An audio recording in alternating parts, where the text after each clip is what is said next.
So we couldn't come to the cycle show without speaking to Bosch.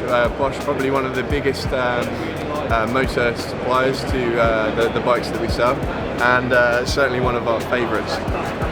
Bosch have some massive changes for the 2020 launch, and we're going to talk here with Mark, technical manager for the UK. Technical representative. Yeah. So, and just go through a couple of the big changes here. So we'll start with the new CX motor. So I wonder if you can tell us a little bit about that, please, and the differences between the Gen 3. Okay, so CX Gen 4, much smaller and lighter than the previous Gen 2 CX. 2.9 kilos as opposed to 4.1. Wow. Magnesium casing. A different mounting to the frame, so completely rethinks the shape and the fit of the motor to the frame. So much more integrated, much more integrated, line. smaller, cleaner line. It can mean that the chainstays can be that much shorter because the actual axle is right at the back of the drive unit. Obviously the weight's going to be lower as well.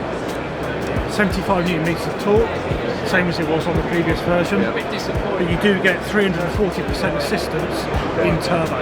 Okay. As opposed to 300. As opposed to 300 on the old one. There is a slight increase in the riding dynamics, so with cadence the assistance is higher up in the cadence range, so that the motor feels more torquey, if you like. It feels more dynamic, feels more responsive because of the way they've remapped it with the software and such. There's quite a lot going on there. And one of the biggest changes, and one that we're most excited about, is this flywheel, dual flywheel inside. So the decoupling above the sort of 15.5. So the smoother transition. Can you tell us a bit more about that? So we have a motor in the box there which is exploded. Okay. But the only resistance that motor has, once it goes beyond 15.5 miles an hour, is the drag on the bearing seals. Great. So the bearing seals are far more effective than they were on the previous model, but therefore you're going to have an element of drag because of it. So maybe 5% bearing drag. But as far as the actual internals are concerned, with the sprockets inside or the gearing, no drag whatsoever. As you say, it decouples completely. So beyond 15.5 miles an hour, when the system cuts off, it pedals like a normal bicycle, albeit slightly heavy, but it feels completely cut off. So better to ride, lighter, smaller, better integrated. Very exciting. It's been a long time in the making, and Bosch have put a lot of time and money and research into this completely standalone, proprietary developed motor by Bosch eBike systems to come up with this. But one of the big changes for this year is the new Kiox app and the alarm system. So can you tell us a bit more about those? So it's the locking security lock that we have. Admittedly, it's not downloaded onto this yet. This is a show bike. Also a security thing that we don't want to get stolen. But with the eBike Connect app on your phone, the consumer can download for a one-only charge of about £10. They can download to the app the security lock code.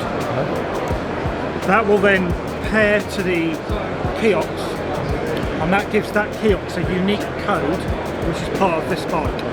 What that does is that when the Kiox is removed, the motor makes a chiming sound, and that motor is now into a locked, disabled state that can only be reactivated with this, which is the Kiox that goes with the app.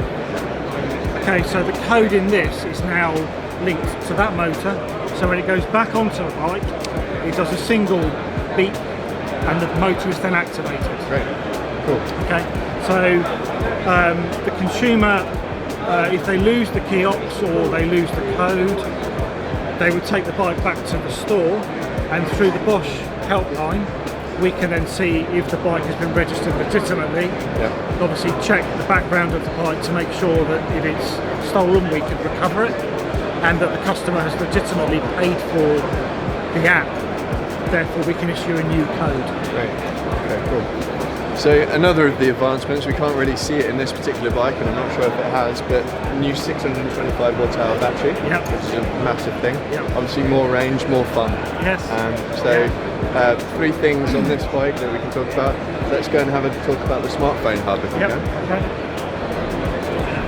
So we at Fully Charged have been fans of the Kobe since the very beginning. Obviously Kobe was recently acquired by Bosch and since sort of remastered, and this I guess is the result of that remastering, the Bosch smartphone hub. Yeah. So new for 2020, this is the Bosch smartphone hub. Over to you, Mark. Sorry, I'm not being rude, I'm texting somebody on Facebook. So again, this is the actual Kobe app, which is on your phone, which has obviously been downloaded, if I can find it.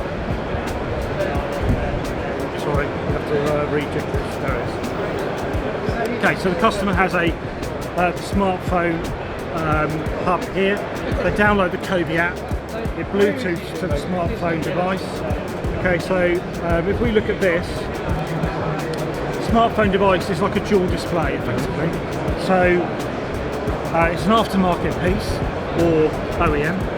There's a display on the bike. There's a display on the actual mount here, so you can see your different riding modes. You've got your on-off switch on the side, or you've got your on-off switch on the battery. So turn it on and ride the bike normally, no phone. Great. Okay. You can then have the option to mount the phone onto there, slide it on, and then your phone is then working through the remote control, through the display via Bluetooth. Okay, so it's a large display with more functionality, whether it's your contacts or your music, Bluetooth to your earpiece, you could if you wanted to. This is obviously the full functionality of the smartphone. The beauty of the hub is that by removing that, you've still got a display that's a workable display. Great, so your phone runs out of battery, you forget your phone, I might want to lend my bike to you. Yeah. But I don't want to give you my phone, you might not have the app. So, but you've got a working display, so you don't need to have anything.